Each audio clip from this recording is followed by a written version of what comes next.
Assalamualaikum warahmatullahi wabarakatuh. Alhamdulillahil azizil hamid wa huwa alu thana'i wa tamjid. Thumma usalli wa usallim ala nabiyyina Muhammadin afdalil abid wa ala alihi wa ashabihi al-kiramil amajid wa man tabi'ahum bi ihsanin ila yawmin yatahaqqaqu fihi al-wa'du wal-wa'id. Amma ba'du, fattaqullaha ayyuhal muslimuna haqqat taqwa wa raqibuhu fis sirri wan najwa fa innahu qad faza man ittaqa. Faqala rabbukum azza wa jalla ya ayyuhalladzina amanu ittaqullaha haqqa tuqatih wa la tamutunna illa wa antum muslimun. Ma'asyiral muslimin wal muslimat, al-hadirin wal hadirat, wal mustami'in wal mustami'at, awil musyahidin wal musyahidah.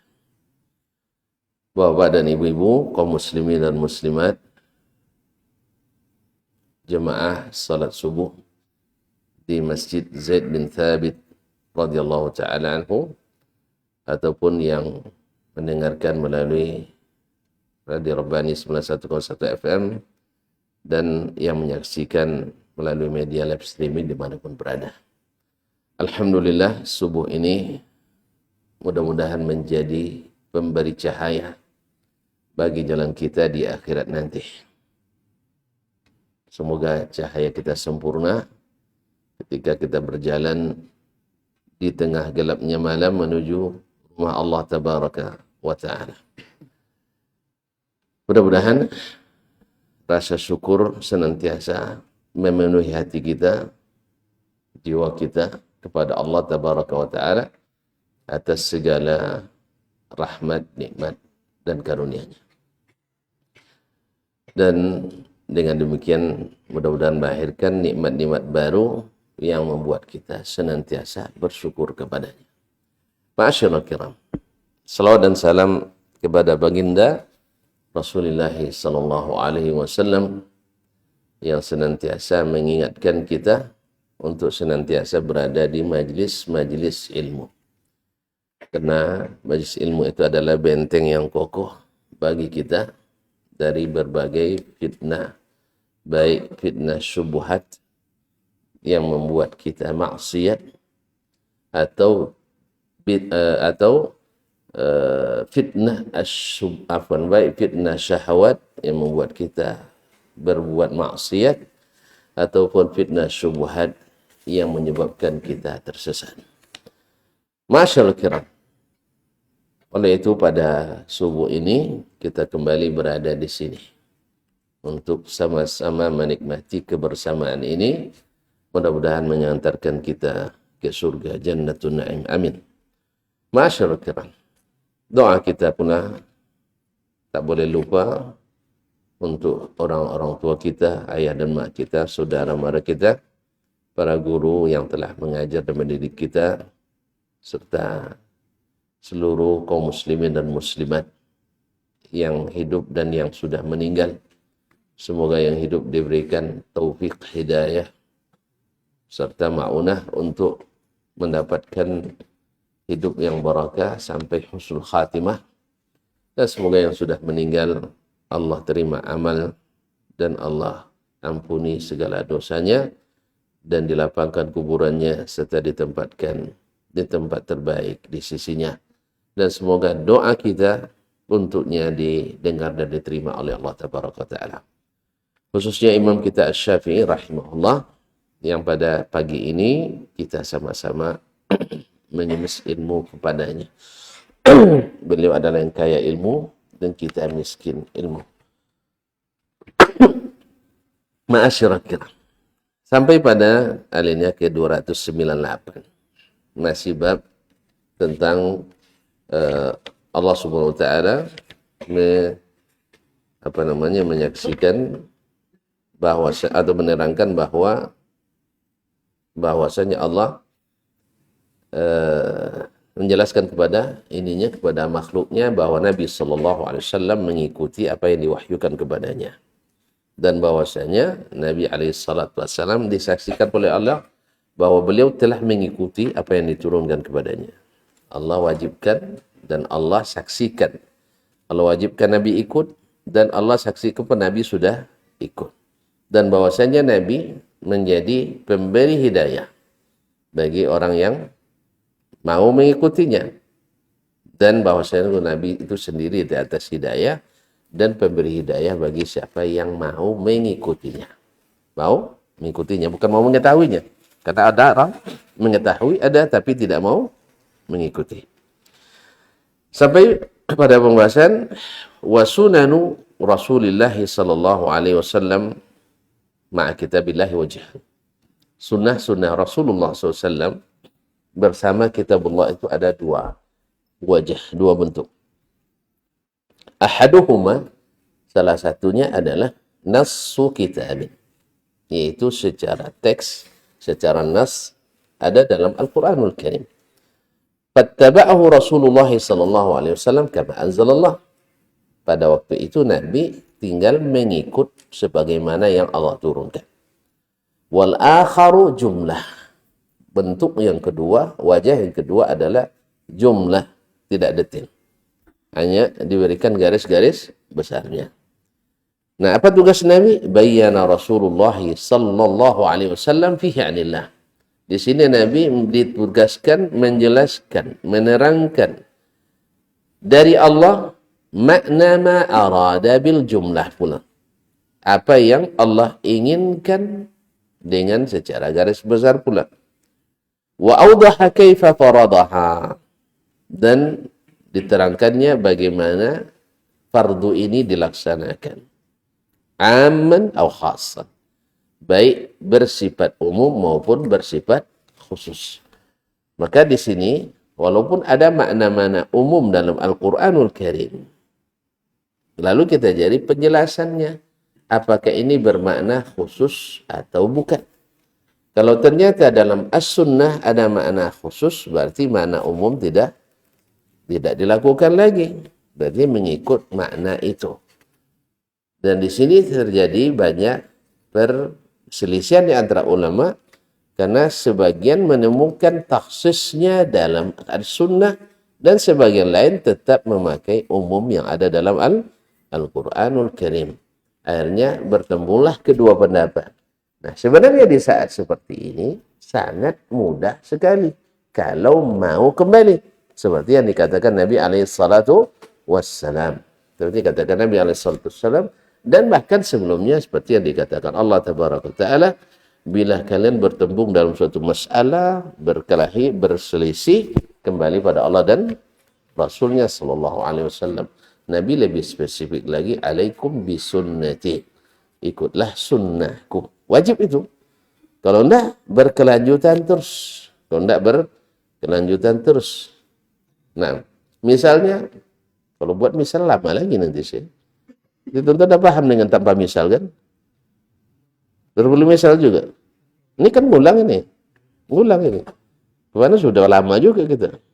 Tambah lagi. Subhanallah.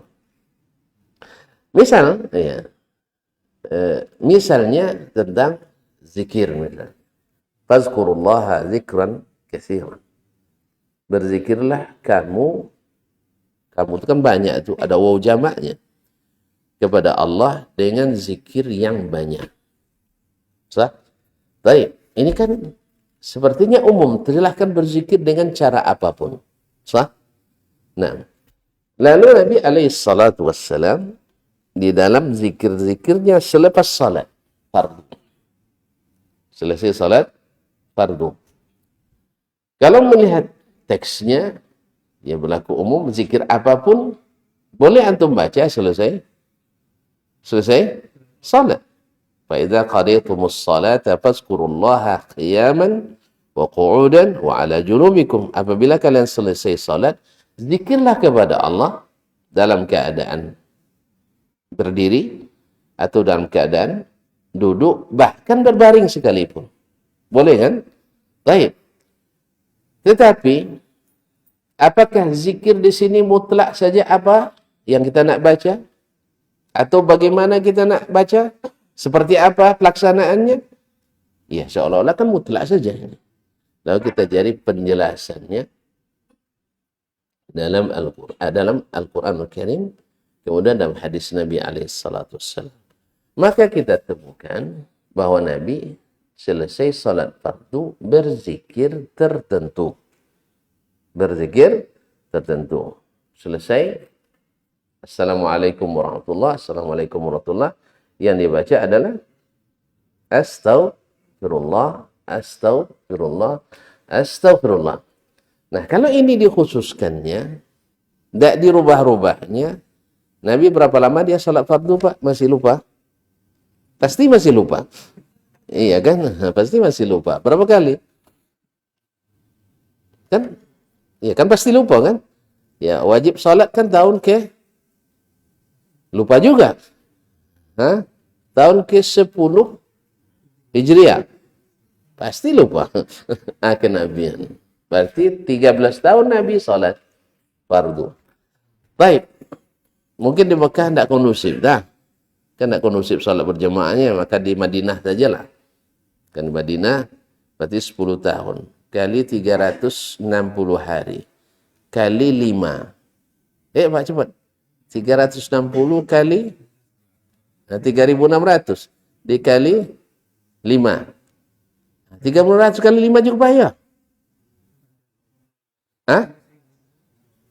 3.600 dikali 3.600 kali 5. 3 kali 5, 15. 3 kali 6, 18.000 kali ya. Nabi salat fardu berjamaah. Lalu tak kita temukan beliau mengucapkan zikir-zikir kecuali yang itu. Ya, Astaghfirullah, Astaghfirullah, Astaghfirullah. Di mana kita tahu?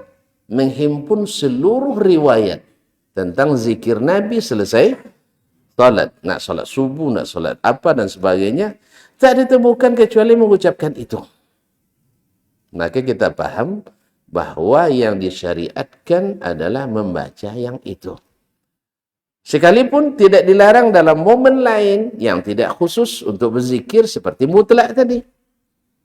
Misalnya doa, siapa yang membaca Astaghfirullahaladzim alladzi la ilaha illa huwal hayyul qayyum wa atubu ilaih. Hadis riwayat Imam At-Tirmizi dan lainnya. Kan lebih lengkap kan? Tapi tidak ditemukan Nabi SAW membacanya selesai solat fardu sekalipun. Maka kita dapat katakan bahwa membaca ini bukan selesai solat. Jelas? Bukan khusus selesai solat. Dan adanya dibaca selesai zikir yang disyariat atau yang disunnahkan Nabi SAW, kita baca, tidak masalah. Misalnya dong selesai astagfirullah, astagfirullah, Allahumma antas salam, minkas salam, tabarakta ya dzal jalali wal ikram. Ini kan ada lagi nanti Allahumma antas salam ini ada lagi nanti itu. Wa adkhilal jannati bis salam dan seterusnya. Ini ada lagi nanti. Ma'asyiral kiram dirahmati Allah. Maka kita dapatkan bahwasanya zikir atau istighfarnya Nabi selesai salat adalah astagfirullah, astagfirullah, astagfirullah 3 kali. Masa sebanyak berapa kali solat tadi, Pak? Hah? Lupa lagi. 18.000 ya? Serius ini? Kurang kayaknya? Lebih kurang lah. Okay. Anggap saja 100 kali aja Nabi solat berjamaah. Misalnya bersama sahabat. Lalu tidak ada dibacanya selain itu, dapat kita pastikan bahwa selesai salat istighfarnya seperti ini. Jelas? Jelas tak? Maka ini namanya Nabi menjelaskan, menerangkan apa yang mujmal dalam kitabullah, yaitu zikirlah kepada Allah dengan zikir yang banyak. Ya tak? Apabila kalian selesai salat, maka berzikir kalau ada Allah dalam keadaan berdiri, dalam keadaan duduk, dalam keadaan berbaring sekalipun. Boleh kan? Baik. Nah, berarti ini zikir Nabi SAW selesai salat. Adapun selainnya, makanya ada selainnya boleh dibaca tapi pada momen yang tidak khusus. Makanya yang dimutlakkan dalam Al-Quran Sunnah kita mutlakkan. Yang dikhususkan ya kita khususkan. Yang dibalik. Yang dibuat umum dikhususkan, lalu yang khusus diumumkan. Ini yang tak. Disinilah pentingnya belajar ke Nabi SAW secara teoritis dan secara aplikatif. Jadi aplikasinya ada langsung. Makanya supaya masuk dalam sistem penerimaan pahala nanti. Iya tak? Ya, sebab kalau mengada-ngada kan ditolak atau diterima? Ditolak. Jelas ya? Walaupun bahan misalnya kue, kue dengan biskut kan sama, bahan tepung juga kan? Tapi kan cara pengolahannya kalau disamakan sama hasilnya? Enggak. Bapak nak buat biskuit, tiba-tiba diaduk seperti ngaduk kue. Hasilnya? Ya kue, enggak jadi biskut. Paham tuh? Nah, jadi harus pengolahannya pun sama. Maka Imam At-Tirmizi ketika meriwayatkan hadis ini, beliau meriwayatkan bab tentang doa selesai sholat. Kemudian ada doa atau fadilat istighfar. Nah, ketika selesai sholat, dia meriwayatkan hadis astagfirullah, astagfirullah. Tapi ketika tentang fadilat istighfar secara umum, dia bawakan hadis tadi. Man qala astaghfirullahaladzim la ilaha illahul hayyul qayyum wa atubu ilaih muhiyat dzunubuhu, dihapuskan dosa-dosanya walau kana mithla zabadil bahr, sekalipun sebanyak buih di laut. Tapi ingat buih ya, berarti dosa kecil. Nah, kan buih tuh bukan sebanyak air di lautan. Nah, kalau masuk air di lautan masuk dosa besar. Jelas? Nah, jadi kalau istighfar menghapuskan dosa-dosa kecil, kalau diiringi dengan taubat baru hilang sekalipun sebanyak air di lautan. Buih kan dikit. Tapi kalau buih di lautan ya masih hilang dikit. Buih gelas yang sedikit. Kalau buih lautan, na'udzubillah. Berarti menggambarkan dosa kecil itu banyak. Ya, tapi seperti buih saja. Tapi buih kalau dikumpulkan bisa tenggelam kita. Ya. Coba kumpulkan buih Samudra Hindia sajalah dulu. Biasa tenggelam se-Indonesianya. Sah? Nah, jelas tuh. Tambah contoh lagi. Nah, sekarang orang kadang-kadang masalah zikir berjamaah misalnya. Pada asalnya dalam sunnah nggak ada. Dalam sunnah nggak ada. Lalu diwajibkan oleh kita hari ini. Padahal Imam Syafi'i tidak mewajibkan. Kan dia bilang yustahabbu. Apa makna yustahabbu dalam istilah Imam Syafi'i? Hah? Nggak tahu. Ngaku aja lah bilang nggak tahu. Ya aku tahu kita tahu. Yustahabbu dalam makna, kalau Imam Syafi'i menggunakan istilah yustahabbu, artinya adalah dianjurkan tapi tidak ada sunnah asalnya. Hanya istimbat beliau, yusannu. Tapi kalau dia bilang yusannu, berarti ada hadis dari Nabi SAW. Tapi kalau yustahabbu anjuran. Ingat itu istilah Imam Asy-Syafi'i rahimahullah ta'ala. Yang disamakan. Kalau yusannu itu ada dalil syar'inya. Kalau yustahabbu istimbat beliau untuk dianjurkan. Asalnya amal itu syirkapi dengan cara yang ini dianjurkan oleh beliau. Maka dianjurkan lil imam. Imam ayajhara bizikri. Menjaharkan zikir dubur salat. Selesai salat. Apa tujuannya? Liyata'allaman nas. Supaya dengan jaharnya imam itu didengar oleh jamaah sehingga mereka belajar. Apa yang baca imam itu panjang sekali merenungnya kan. Jadi kira semua pula nanti sama makmum kan.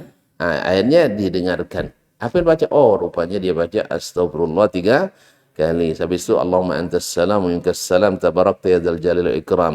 Kemudian Allahumma la mani'a lima a'taita wa la mu'tiya lima mana'ta wa la radda lima qadaita wa la yanfa'u dzal jaddi minkal jadd. Kemudian baca la ilaha illallah wahdahu la syarika la lahul mulku wa lahul hamdu wa ala kulli syai'in qadir 3 kali. Di maghrib dan subuh 10 kali. Nah, ala khilaf riwayatnya, tapi yang jelas ini yang dibacanya. Kemudian subhanallah 33 kali, alhamdulillah 33 kali, Allahu akbar 33 kali, dan selesai diam. Nah, supaya orang bisa, oh ternyata dihitungnya pertama banyak berapa. Minimal dia kalau tidak sanggup ngitung, dia tanya, Mam, kadang-kadang saya hitung 35, kadang-kadang 45. Imam yang salah tuh saya salah dengar, salah hitung. Bisa aja kan? Imam mungkin aja salah. Bisa saja dia keliru dalam menghitung. Apalagi kalau hitungnya pakai buah tasbih, kadang terlampau dia. Bisa mengantuk-ngantuk habis subuh itu kan. Nah, bisa saja. Maka dia tanya, berapa? Baru dijelaskan 33. Tapi saya hitung kemarin 35, kadang 33, kadang 45. Mungkin Pak saya hitung itu salah. Saya hitung saya. Misalnya. Masyaallah kiram di rumah. Akhirnya bertanya dan belajar. Wa idza ta'allamu, apabila mereka selesai ditinggalkan. Ini mazhab aslinya Imam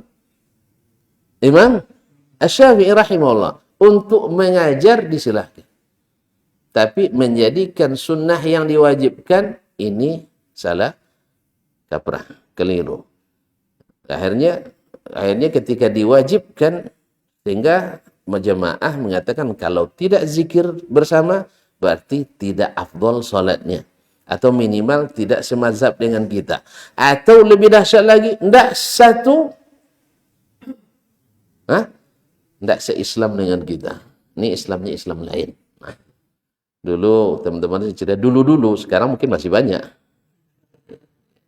Kalau orang Madura itu mengatakan orang Muhammadiyah itu orang agama lain. Dulu. Sekarang tambah juga.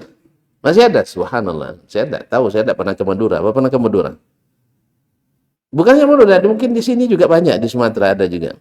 Asal tidak kareh zikirnya, itu enggak orang kita tuh. Orang mana tuh? Mazhab lain. Baik, ini diantaranya. Jadi menjaharkan atau tidak? Atau bersama atau tidak?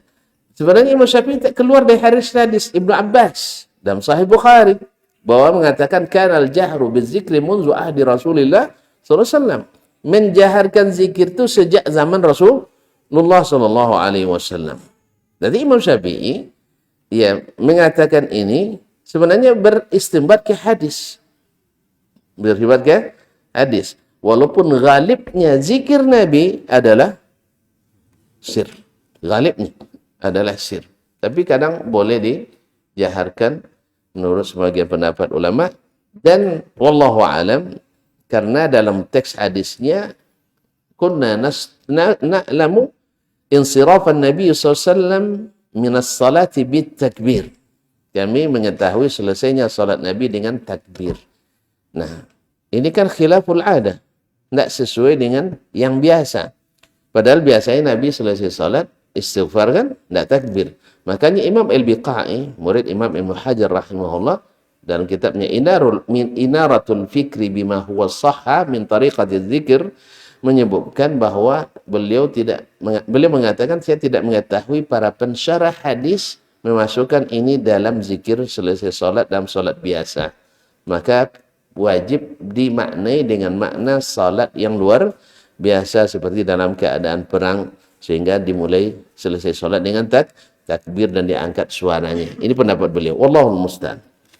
Ala kulli hal, ini diantara contoh umum lalu dikhususkan atau mujmal garis besar lalu dijabarkan oleh Nabi alaihi salatu wassalam. Nah, demikian pula sebagian kan mengatakan fazkurullaha dengan lafaz jamak. Dengan lafaz jamak. Berarti zikir jama'i. Jadi itu dalilnya. Fazkurullah kan waw jamak. Uzkur zikirlah sendiri. Uzkuru zikir bersama kan itu bahasanya, bahasa nahunya. Kalau begitu nanti, ikhwani fillah, ini kan boleh-boleh saja secara istimbat, walaupun tak benar secara lugah pun salah. Sebab kalau ini dipakai oleh anak-anak kita sedang ujian, ketika dosennya bilang, gurunya bilang, ayyuhal abna, ayyuhal aulad, na'am, imtahinu jayidan. Ujianlah kamu secara baik. Nah, lalu mereka memahami waw jamak, berarti boleh ujian jama'i. Ujian jama'i. Akhirnya mereka nyontek gotong royong ujiannya. Apa sebab? Kata Ustaz kan kemarin waw itu waw jamaah, maka di situ fazkurullah, zikirlah beramai-ramai, berarti zikir jama'i. Kami juga ujian jama'i. Kira-kira dosennya terima enggak? Terima enggak? Oh betul kalian ya rupanya zikir, ujian jamaah? Baik, tidak. Nah, makanya ini tidak bisa ditafsirkan seperti ini.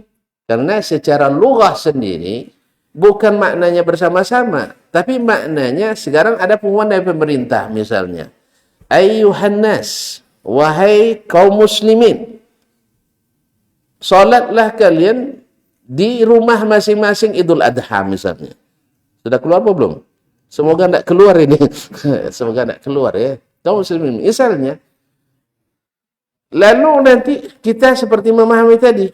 Fazkurullah, maka beramai-ramai kita salat Idul Adha. Kata pemerintah kota, kita tidak boleh salat Idul Adha di masjid, tapi di rumah boleh. Oleh sebab itu Pak RW bilang di rumah saya aja lah, lapangannya besar. Bisa? Tapi wawunya wawu jamak tadi. Hah? Betul tidak pemahamannya itu? Salah. Berarti pemahaman fazkurullah dengan waw jamak untuk zikir jama'i, pemahaman keliru secara bahasa saja dan sudah keliru, ditambah lagi dengan keterangan dari Nabi SAW. Jelas tak? Ulang lagi. Kalau sempat Pak Wali Kota pakai bahasa Arab dia bilang, ayyuhan nas, wahai kaum muslimin, la tusallu Idul Adha, jangan salat Idul Adha fil masajid wala fi al-afniyah, atau jangan di fil musallayat, lakin sallu fi buyutikum, tapi salatlah kalian di rumah kalian masing-masing. Bahasa kita tuh Pak, di rumah-rumah kalian. Akhirnya masing-masing RW bilang kan di rumah ini, dan katanya tadi berjamaah ramai, maka kita salat Idul Adha di rumah Pak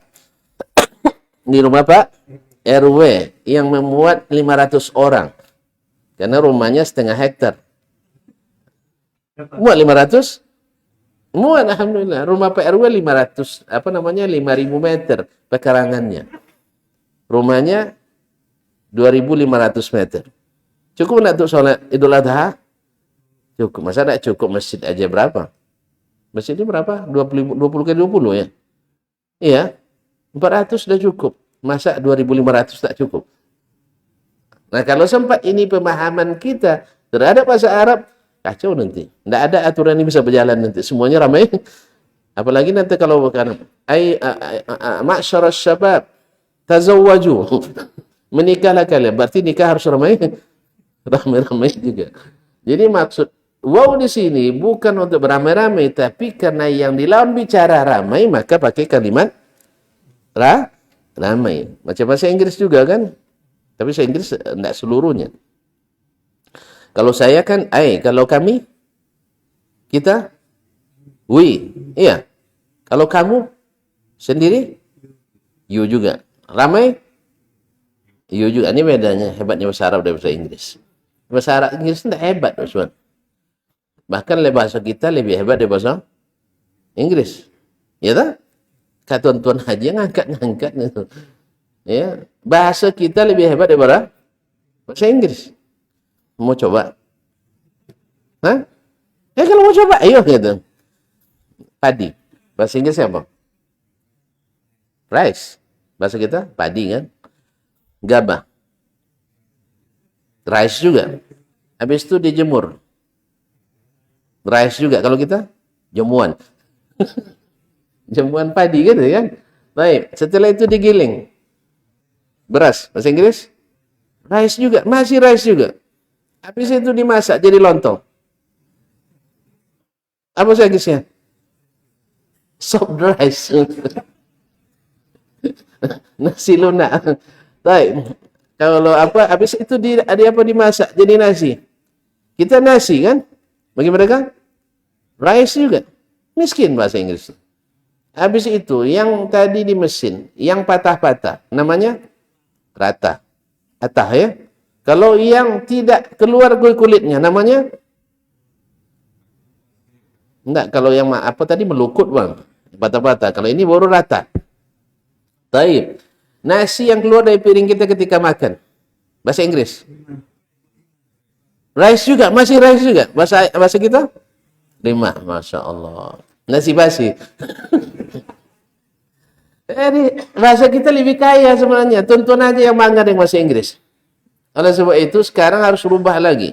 Satu bahasa. Ini tidak hafal Sumpah Pemuda nampaknya. Bahasa Indonesia lebih hebat. Dari sekarang orang Indonesia harus lebih hebat dari orang Inggris. Mau? Maka Sekarang ngajarlah di sekolah-sekolah pakai bahasa Indonesia. Ngajarlah perguruan tinggi pakai bahasa Indonesia. Ketemu orang Inggris baru pakai bahasa Inggris. Sekali-kali diuji dia. Mas muhada ya. Apakah menambahkan ini? Bilangnya rice. Bagi kami tidak rice, kami padi. Kami lebih hebat. Jelas? Itu ada kisahnya. Ma'asyarul kiram dirahmati Allah. Jelas tadi? Ulun Julai tambah contohnya. Nak jadi beranjak kaji kita sih.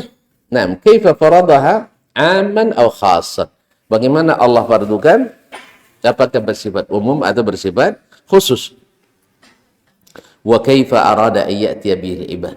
Dan seperti apa harus dibuat oleh hamba-hamba. Makanya ikhwani fillah, kita sering mendengar ungkapan ulama, na'budullaha kama yurid, la kama nurid. Kita beribadah kepada Allah seperti yang Allah inginkan. Allah yang kehendaki, bukan seperti yang kita inginkan. Sebab kalau menurut keinginan kita tidak ada gunanya Nabi itu. Jelas? Saya ulang lagi. Kalau seandainya beribadah kepada Allah cukup dengan kita sendiri yang kita inginkan, perlu diutus Nabi? Perlu diutus Nabi? Tidak. Allah turunkan Al-Quran ini, taruh di misalnya di puncak Ka'bah, akhirnya pahamilah masing-masing menurut keyakinan masing-masing. Kira-kira gimana umat Islam itu? Saya ulang lagi. Seandainya turun Al-Quranul Karim, dari mana turunnya? Tidak tahu. Al-Quran turun dari mana? Atau bilang dari atas. Pertama dudukkan dulu. Al-Quran turun dari siapa? Dari Allah. Bahasanya turun atau naik? Turun. Kau turun dari mana? Di atas. Bukan dari mana? Atau turun dari yang tidak jelas? Yang tidak bertempat? Nah. Jadi Allah turunkan Al-Quran dari atas. Dan turunnya berkali-kali. Melalui malaikat Jibril. Kalau Jibril nak sampaikan ke Nabi, dia melakukan apa? Turun. Bukan korupsi, Pak. Bapak macam-macam. Tidak jadi amanah jadi. Ulang lagi, Bapak. Ini macam-macam. Ini sedang mikirkan berita malam tadi, nampaknya. Saya ulang lagi. Jibril setiap nak nyampaikan Al-Quran, wahyu kepada Nabi, dia kemana? Turun. Selesai menyampaikan Al-Quran, melapor kepada Allah, dia kemana? Naik. Terus kok payah betul mengatakan Allah di atas? Gimana ini? Hakikat syar'i. Jelas. Nyata, fakta, data. Bahwasanya setiap Jibril turun, setiap Jibril menyampaikan wahyu pasti bahasanya turun. Dan setiap Jibril melaporkan tugasnya naik. Dia laporkan ke siapa? Ke Allah. Berarti Allah di atas. Setiap hari turun malaikat bertugas. Sah? Tugas malaikat yang berpiket. Ada tugas malam, ada tugas siang. Ramai apa sedikit? Ramai. Di waktu subuh dan waktu maghrib, mereka ganti shift. Sah? Ada yang naik, ada yang turun. Yang naik ngapain? Melapor ke Allah. Dan Allah Maha tahu. Apakah dengan ada malaikat yang melapor, Allah butuh malaikat? Terus kenapa dia ciptakan malaikat? Ya sebagaimana lazimnya kalau Allah di aras berarti butuh aras. Butuh aras? Enggak, sama. Allah ciptakan malaikat, meniupkan ruh. Allah tidak bisa? Bisa. Lalu apakah dia butuh malaikat? Tidak butuh, alhamdulillah. Berarti kalimat, kalau Allah menugaskan ini, kalau Allah melakukan ini, berarti dia butuh, ini kalimat batil. Maka natijanya batil. Jelas? Nampaknya belum jelas juga. Anda jelas, alhamdulillah. Jadi kalau dikatakan Allah istiwa di arsy, tidak boleh. Nanti Allah butuh sama arsy. Taib. Allah utus Jibril menyampaikan wahyu kepada Nabi Muhammad. Tidak boleh. Sebab nanti Allah butuh Jibril. Padahal dia kun, wahyu kun selesai. Gimana tuh? Jelas? Nanti untuk hari kiamat, siapa yang bertugas tiup? Israfil. Berarti Allah butuh Israfil. Nggak boleh ada malaikat Israfil. Nanti butuh Israfil. Kacau jadi kaum muslim. Makanya iman pada Al-Quran hadis itu penting. Sebelum baca Al-Quran dan hadis. Jangan masuk yang lain dulu. Sebab nanti orang tak yakin Allah turun ke langit pertama dengan alasan waktu tidak sama. Nanti tidak yakin juga kiamat terjadi hari apa? Hari Jumat. Pasalnya Jumat Tokyo dengan New York Washington sama. Jangan-jangan nanti pas kiamat di Washington, di Tokyo, sebagiannya bisa menyelamatkan diri ke Washington. Ya saya minimal dapat tobat lah. Karena kalau sudah terbit matahari di barat, boleh lagi tobat? Enggak kan? Kalau dengan letterlet seperti ini, berarti di Tokyo sudah terbit apa belum? Sudah. Di Washington? Belum. Makanya ingat-ingat aja. Kan tanda-tandanya sudah kena keluar Dajjal nanti lari ke Washington. Dikejarnya antum sampai situ. Kalau nak lari, kalau bisa larinya ke Madinah. Jelas ya? Madinah itu selamat. Dajjal aja nak masuk dia. Apalagi yang ikut-ikut. Apalagi yang ngikut-ngikut Dajjal tak lulus masuk. Padahal dia bisa menguasai dalam 40 hari, bisa berkunjung ke seluruh tempat. Masuk mungkin Zaid bin Sabit masuk dia. Allah musta'an. Tapi Madinah tak masuk Dajjal. Jelas ya? Kan ya? Berarti kalau gitu tak yakin antum nanti kiamat hari Jumat. Kalau antum tak yakin Allah turun ke sepertiga malam pertama terakhir akhir. Antum dah mulai ngawur nampaknya. Sepertiga malam terakhir.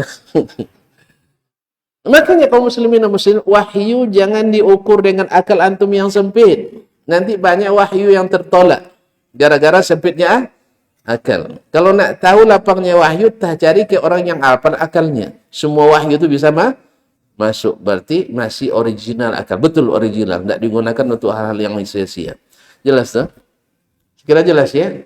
Berarti apakah Allah butuh malaikat? Tidak.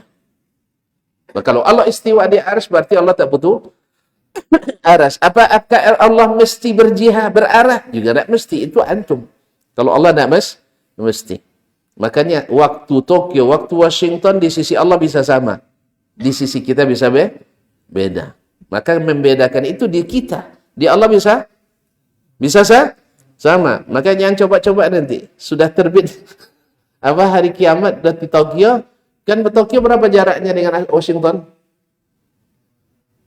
Mana 8 jam. Antum tidak pernah ke Washington nampaknya. Antum mau nelpon tidak kawan di sana? Tanyakan sekarang. Ini banyak kaum muslimin dan muslimat orang yang terlalu mengikuti akal seperti kehilangan akal. Ya, ada lagi yang mencoba menolak Allah di atas. Karena bumi ini bundar. Taib, orang yang sedang Australia di bawah kita. Lalu langitnya di mana? Di bawah ya? Antum mau nelpon teman saya di Australia sekarang? Silakan tanya. Ada pulsanya banyak. Bukan pakai WA, pakai telepon biasa. Tanya dia, di mana langit Anda sekarang? Pandai bahasa Inggris enggak? Oh, enggak pandai. Bahasa Minang aja lah. Kaum muslimin pasti jawabannya langit di atas. Walaupun bumi ini bundar. Tambah pusing antum nanti jadi, tambah pusing. Tapi kan antum di bawah. Iya, langit di atas. Kalau enggak percaya datang sini gitu. Iya Pak ini. Ambil atlas tuh Pak, bawa sini. Iya, nanti Brazil di mana letaknya? Brazil di mana letaknya? Amerika Latin. Di bawah kan? Berarti dia kalau langitnya di mana sekarang? Tetap di atas. Kok bisa ya? Babi bundar. Hah? Kalau nggak percaya coba telepon Neymar.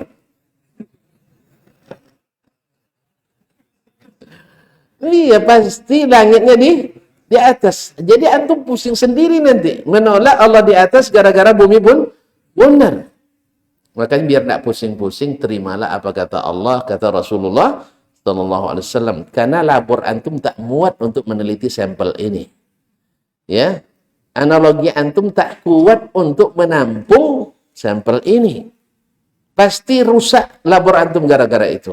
Makanya banyak yang gila gara-gara kaji. Ada gila dibilang wali. Ada gila sesat kaji dibilang wali. Ini lucunya kaum muslimin. Oh itu udah hebat tuh sampai martabat gerbang gaib itu. Gerbang gaib itu hanya Allah kaum muslimin dan muslimat dirahmati Allah semua. Siapa yang klaim tahu sampai ke gerbang gaib berarti sudah menandingi Allah tabaraka taala. Jangan macam-macam lah bikin cerita lucu lah kaum muslimin. Kita yang jelas-jelas aja lah Al-Quran dan Sunnah Nabi alaihi salatu wassalam. Nabi sudah jelaskan ini, itu. Selesaikan. Ya? Sudah sempurna. Jelas? Jangan bingung sendiri nanti. Oh berarti hari kiamat tidak boleh Jumat kalau gitu. Tidak rata kiamat itu ya. Pasalnya Jumat sini dengan Jumat Washington 14 jam jaraknya. Antum tidak tahu tadi jaraknya 14 jam sih. Kalau tidak salah saya. Kalau salah perbaiki aja. Ya, saya tidak pernah juga ke Washington. 14 jam. 14 jam puas tidur nak. Jadi orang Tokyo udah kelabakan kena kiamat. Orang Washington masih tidur nyenyak. Sempat tidak naik pesawat jet ke sana? Minimal untuk taubat aja dulu. Karena matahari belum terbit. Ada yang mengatakan seperti itu? Ada. Berarti belum beriman. Belum beriman. Jadi kaum muslimin dan muslimat, Jumat, Tokyo, dan Washington di ilmu Allah bisa disamakan. Tapi dalam ilmu antum wajib berbeda. Maka jangan kiaskan ilmu Allah ke ilmu antum. Jelas? Karena Allah yang bilang, Nabi yang bilang, Allah bilang melalui Rasulullah SAW bahwa kiamat itu terjadi pada hari Jumat. Dan datangnya tiba-tiba. Kalau sempat, enggak tiba-tiba. Kalau sempat berjarak 14 jam, jadi tiba-tiba. Minimal sistem alarmnya bunyi itu ya. Oh kiamat dah datang, tobat segera. Kalian masih 14 jam lagi nunggu terbit matahari. Ya tak? Kan terbit sekarang, di Tokyo sudah 2 jam yang lalu terbitnya kan. Kalau kita baru, dah terbit apa belum? Sudah terbit, selesai kita. Terus baru terbit sekarang. Berarti 2 jam. Kalau dipasang alarm anti kiamat, ya kita masih sempat taubat main-main tuan-tuan. Yang coba main-main dengan Allah tabaraka wa ta'ala. Jelas susah? Antum jangan ikut pusing dah. Ikut aja apa kata Allah dan Rasul sallallahu alaihi wasallam. Karena Allah Allamul Ghuyub, Maha mengetahui. Dan Rasul ya'lamu 'anillahi ma la ta'lamun. Rasul tahu dari Allah apa yang kalian tidak ketahui. Dan terbukti semua yang dia katakan benar. Kalau tidak percaya, tunggu saja hari kiamat. Antum bikin geng nanti, geng Tokyo, geng Washington. Nanti hubungi. Kawan, di sini dah mulai matahari terbit dari barat. Kami tidak sempat taubat lagi. Kalian? Bisa? Bisa? Coba aja. Cuman masalahnya hari itu tak ada lagi orang yang mengucapkan Allah. Apa maknanya? Tidak ada lagi orang beriman hari kiamat tuh. Jadi kalau untuk tunggu kiamat, terancam tidak beriman. Mati dalam keadaan Ustaz. Mati dalam keadaan kafir. La taqumus sa'a illa ala syiraril khalq. Tidak datang kiamat kecuali yang tinggal orang-orang jahat. Tidak ada orang-orang saleh sudah diwafatkan. Karena sebelum itu akan datang angin dari arah Yaman, lembut. Dan siapapun orang beriman yang meniup angin, yang terhirup angin itu, Allah matikan. Ya Pak Edi? Mau hidup sampai hari kiamat? Hah? Saya tidak mau. Ya kalau bisa jangan ketemu Dajjal, jangan. Ya jangan ketemu Dajjal. Kecuali antum ada di Madinah dengan iman yang penuh. Saya pas sedang umroh pula kan datang Dajjal. Yang keluar dari Madinah kan? Tapi otomatis yang munafikin pasti keluar. Karena ini induknya dia itu. Munafikin kan Dajjal. Datang tiba-tiba datang induk Dajjal. Dimanapun dia, tidak dapat induknya masuk, dia yang keluar. Sampai kata Nabi SAW, nanti hari itu, ketika Dajjal keluar, kaum bapak ini mengikat kaum ibu di tiang-tiang korma. Di batang-batang korma. Supaya jangan keluar. Ini dahsyatnya fitnah Dajjal itu. Memang ibu-ibu lebih cepat tergoda. Makanya mereka selalu jadi objek godaan. Iya tak? Kan wanita selalu objek godaan. Biasanya antum digodain wanita atau antum yang godain wanita?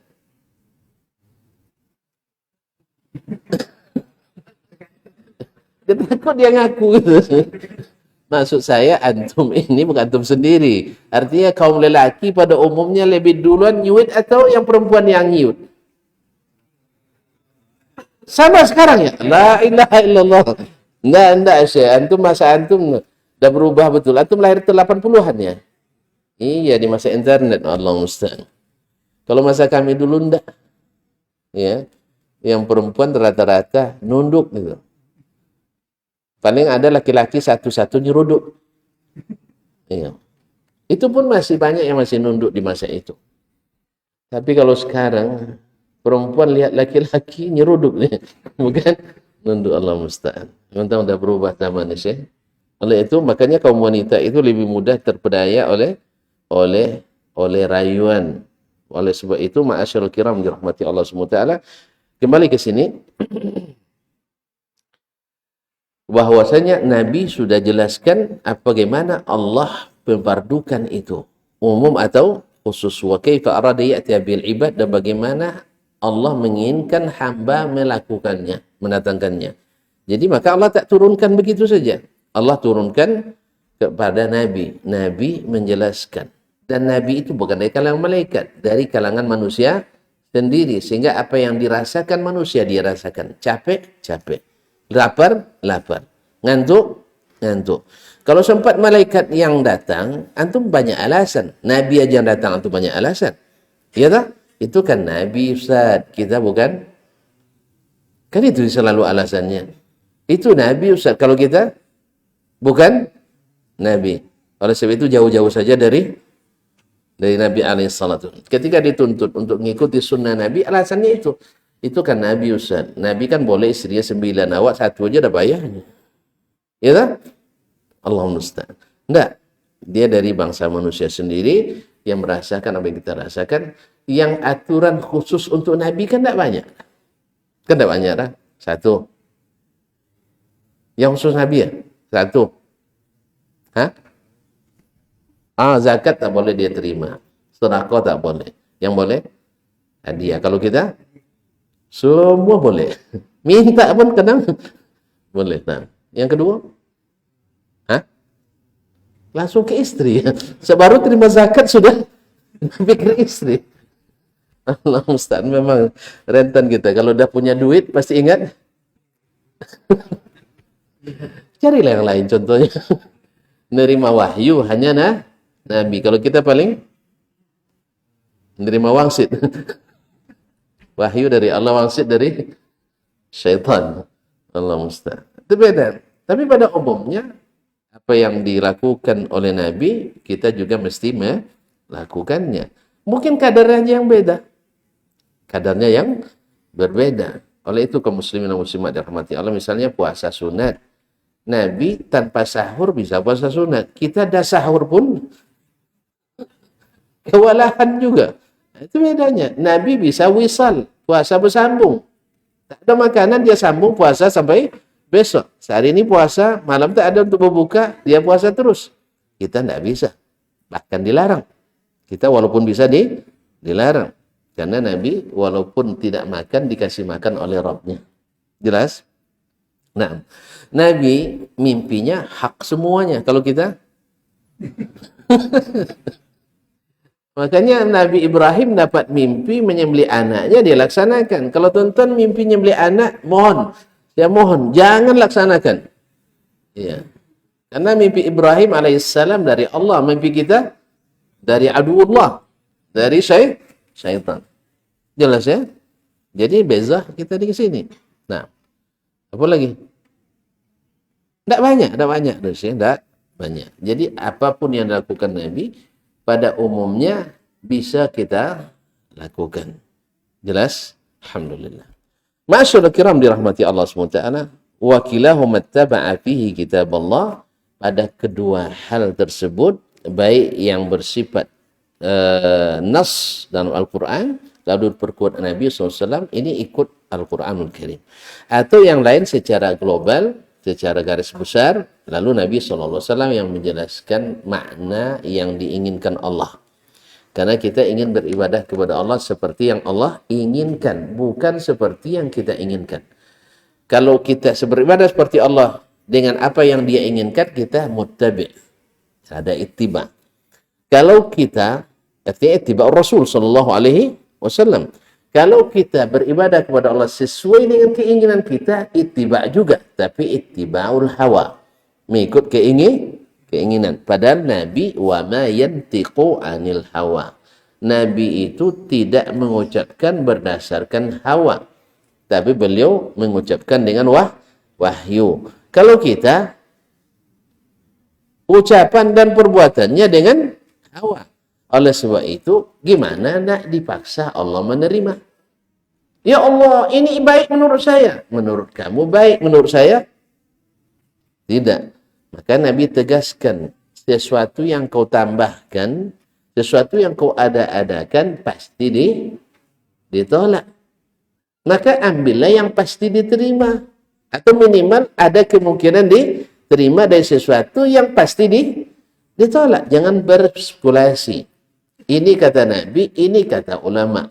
Mana yang lebih hebat, ulama dari Nabi? Hebat lagi ulama. Ulama ramai. Nabi sah? Gitu ya? Jelas? Hebat Nabi SAW. Bukan pula maknanya bahwasanya kita langsung ke Nabi tanpa ulama. Mana ada? Mana ada? Tonton tahu dari Nabi dari mana?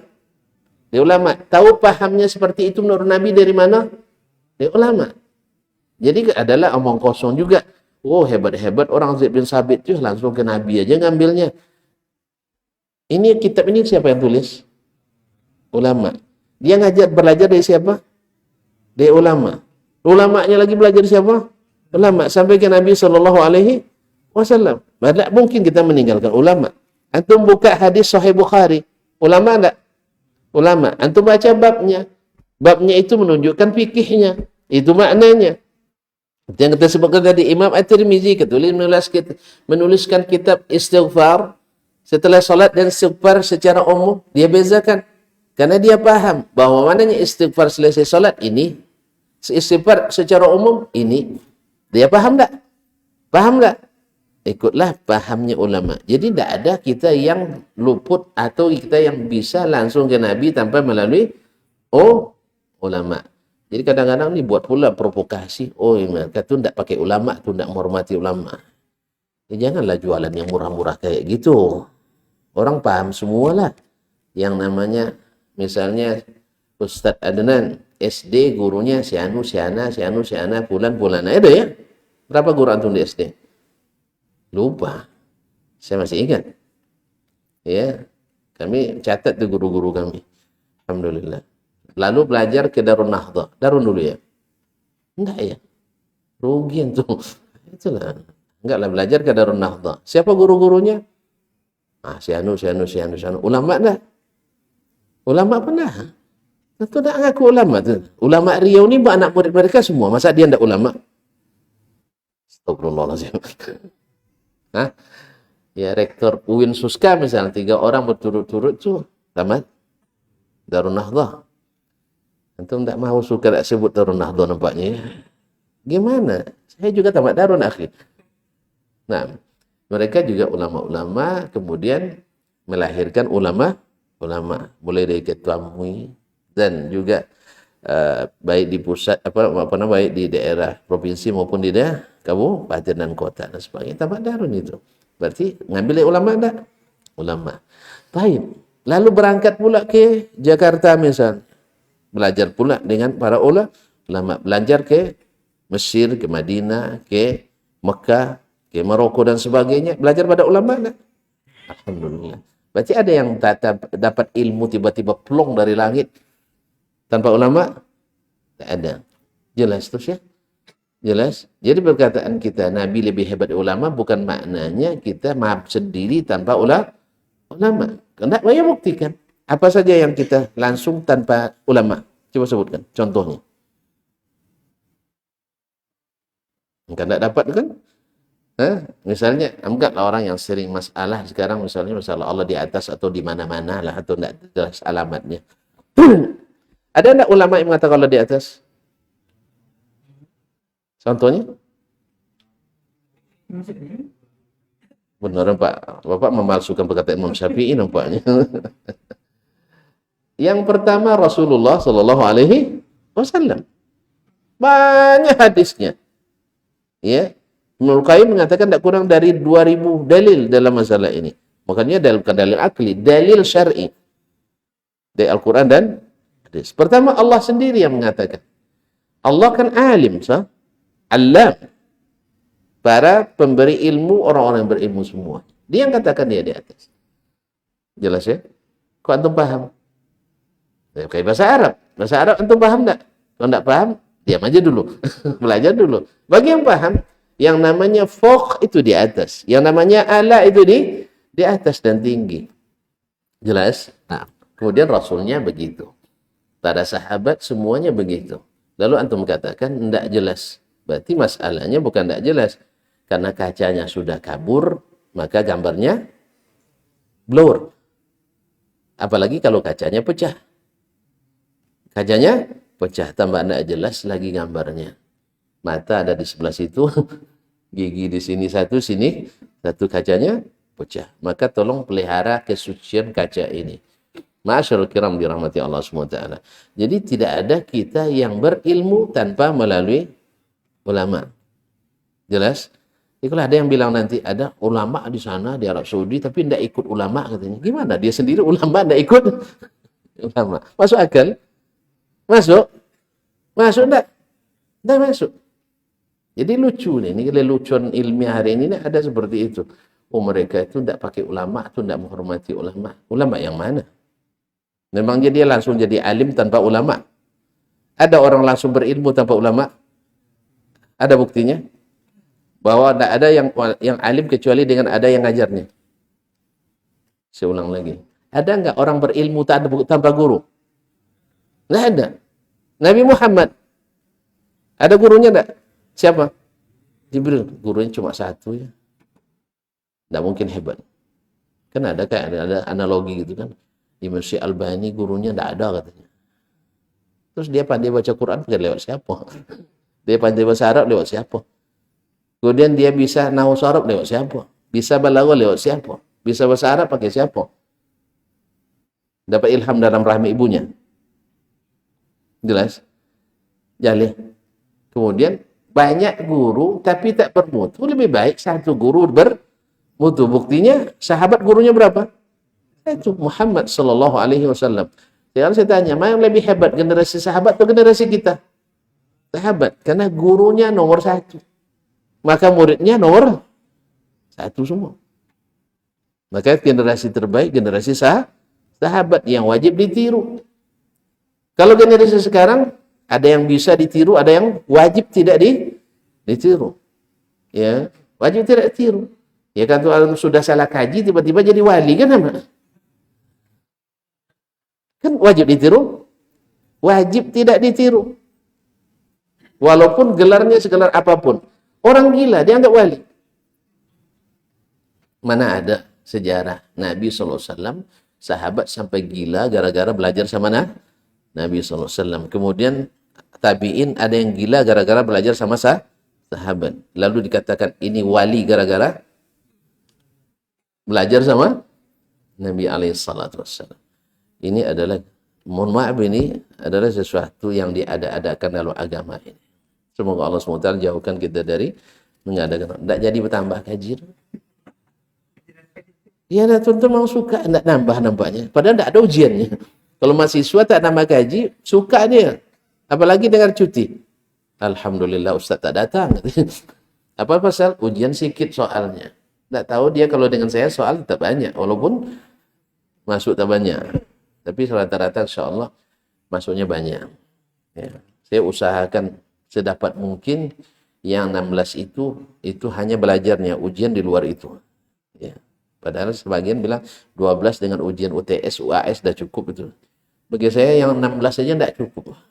16 saja Tak cukup. Sebab dulu orang baru selesai nuntut ilmu setelah selesai ilmunya. Kalau kita tidak, sekarang ilmu diatur oleh waktu emangnya.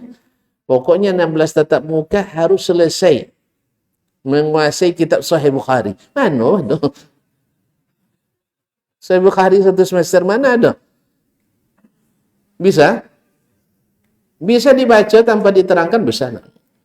Makanya saya bilang kalau nak duduk, Sunan Nasa'i kami selesaikan 3,5 tahun. Ya, 3,5 tahun baru selesai Sunan Nasa'i. Itu tiap hari. Afwan, 5 kali dalam sepekan maksud saya. Hari aktif kan? 5 hari dalam sepekan. Baru selesai 3,5 tahun. Ini enggak. Sehari sepekan. Nak selesai pula 1 semester. Mana ada? Selesai, dah selesai. Ambil kitab Badil Wahyi terakhir, pertama, nanti ambil kitabul ilmi di awal, ambil di tengah kitab At-Taharah, tapi nanti ada kitabul adab, terakhir kitab Tauhid. Dah selesai Sahih Bukhari. Apalagi kalau nak ngambil sanad dari syekh, ketemu dengan syekh di Mekah, minta sanadnya. Selesai Sahih Bukhari 1. Nanti ketemu syekh lain pula, ketemu di Yaman sekali 2 jam, lalu di bandara pula minta ijazahnya. Selesai Sahih Muslim. Selesai juga, cuman tak ada. Akan beda dengan orang yang duduknya di pustakanya 14 jam sehari dengan guru dan bukunya. Seperti Syekh Al-Albani rahimahullah, itu pustakanya 14 jam sehari dia di pustakanya. Awak 14 menit dah tertidur di pustaka. Pustaka juga. Mana yang tadinya? Di pustaka, mak katanya. Katanya buat penelitian di pustaka. Tengok sama istri. Sudah tertidur ya kau tu katanya. Kapan dia masuk? Baru 1/4 jam masuknya. Rupanya pustaka tempat istirahat. Ngorok, Allah musta'an. Ini bukan orang kita maksudnya sih ya. Jadi gimana kalau antum nak mengatakan bahwa Albani tak berilmu, antum Masya Allah hebat. Itu dah. Kadang-kadang gara-gara kita punya gelar doktor nih, kadang-kadang kita hurur juga. Oh, Albani itu bukan seorang akademisi, dia tidak punya gelar apa-apa. Kalau begitu nanti Imam Ahmad tak ada doktornya. Tidak pernah juga tercatat di universitas terkemuka. Tapi siapa yang meragukan Ahmad bin Hanbal rahimahullah ta'ala. Jadi ilmu itu bukan karena banyak guru saja, walaupun dianjurkan banyak, tapi yang lebih dianjurkan adalah mutu guru itu sendiri. Sebab satu guru bermutu mengalahkan 1000 guru yang tidak bermutu. Satu guru yang sadiq ma Allah dengan 1000 guru yang berdusta atas nama Allah, tidak sama hasilnya. Jelas? Kalau itu makanya Al-Amin Muhammad sallallahu alaihi wasallam diajar oleh Al-Amin Jibril alaihi salam. Jibril bin siapa ya? Jibril bin siapa? Tidak ada binnya, alhamdulillah. Mana tahu lupa pula tu. Malaikat kan tidak berketurunan. Kalau sempat keturunan tidak muat kita sih. Ya, di langit aja penuh oleh malaikat. Kalau sempat dia berketurunan, terbayang tuh. Awak aja yang keturunan sikit-sikit ya. Sekali 5 tahun punya 1 anak kadang dah pingsan juga BKKBN mikirkannya. Apa anak tahu orang ni katanya. Risau orang BKKBN. Padahal yang punya anak orang bukan dia. Lagipun pemerintah juga tidak tidak menanggung. Paling-paling tunjangan anak sampai 2 cuma bang kan itu pun hanya dapat tunjangnya aja, daging tak ada. Namanya tunjang. Berapa tunjangan anak seorang bang? 1% dari gaji. Iya. Hah? Tidak dapat abang lah. Rugi juga. Rupanya tidak dapat, tidak diurus. Ayo. Saya juga tidak dapat bang, tidak ada tunjangan anak. Kalau tunjang saya tak mau, tapi kalau kasih hati dan dagingnya saya urus. Kalau cuma tunjang, dapat tunjangan anak 125.000 sebulan. Untuk 2 orang pula. Untuk ngurusnya habis 250.000. Entah mustahil. Jadi tunjangan. Kenapa kok ribet sekali sebenarnya? Jadi kalau boleh kita usul ke pemerintah, tidak usahlah diatur-atur. Ini rezeki itu Allah yang. Tapi kalau boleh, ini usulan saja. Ya, tapi kalau sempat saya presiden nanti insya Allah saya upayakan menghapus sebaik ini. Cuma masalahnya berkaitan dengan bantuan luar negeri. Nah, itu masalahnya. Kita dapat tekanan nanti semakin banyak ditekan terus. Ya kita semakin ditekan semakin kuat lah. Ya tak? Jadi mohon maaf ya. Mohon maaf, saya tidak akan jadi presiden, jangan risau tuh. Jangan dihalangi langkah saya tidak akan jadi presiden. Nah. Kok risau pula nanti, ini saingan berat ini. Enggak, aman, enggak. Saya tidak punya partai, tidak punya tim ses, tidak punya uang juga. Jelas? Saya hanya mau jadi presiden tanpa partai politik, tanpa kampanye, tanpa baliho, tanpa tim sukses, tanpa pemilu. Berarti tidak mungkin? Tidak mungkin? Antum bilang, kak mendahului Allah antum. Mana tahu takdir saya seperti itu. Kan jauh, tidak ada yang mustahil kan. Teman saya tidak berharap, jangan salah paham. Jangan didoakan ya. Pokoknya yang penting antum jangan merasa tersaingi nanti. Kalau ada cita-cita di presiden. Saya tidak mengusahakannya. Aman tuh. Jelas? Saya tidak akan berkampanye. Pokoknya antum nyaman gitu. Tapi kalau sempat juga saya jadi, taat aja lah sama saya. Baik, kaum muslimin dan muslimat, mohon maaf ya. Kaji tak bertambah. Tapi insya Allah mudah-mudahan tambah jelas sih. Tambah jelas. Semoga bermanfaat. Ya, kalau tunggu tamat juga tidak selesai. Sehari sepekan kita. Kalau antum nak tamat cepat, tiap pagi kita. Mau? Enggak. Sekali sepekan aja. Sekali sepekan tidak cukup. Wallahu ta'ala alam wa sallallahu ala nabiyyina Muhammad wa sallam. Wa subhanakallahumma bihamdik asyhadu an la ilaha illa anta astaghfiruka wa atubu ilaik. Wassalamualaikum warahmatullahi wabarakatuh.